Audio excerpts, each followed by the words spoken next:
ఇప్పుడు అది ఒక్కతే అయిపోతుంది మరియు ఇలా ఆలోచిస్తుంది. అడవిలో ఉన్న అన్ని పక్షుల్ని మోసం చేసి వాళ్ళ మామిడికాయని దొంగతనం చేద్దామని.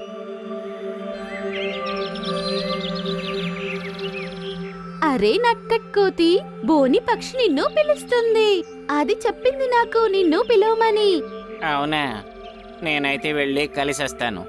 నువ్వు నా ఇల్లు జాగ్రత్తగా చూసుకో. ఇంట్లో మామిడి పళ్ళున్నాయి, ఏవైనా పక్షులు వచ్చి తినేస్తాయేమో. ఆహా, ఖచ్చితంగా. చటోరే పక్షి నట్కటి కోతి యొక్క మామిడి పండ్లని దొంగతనం చేసింది.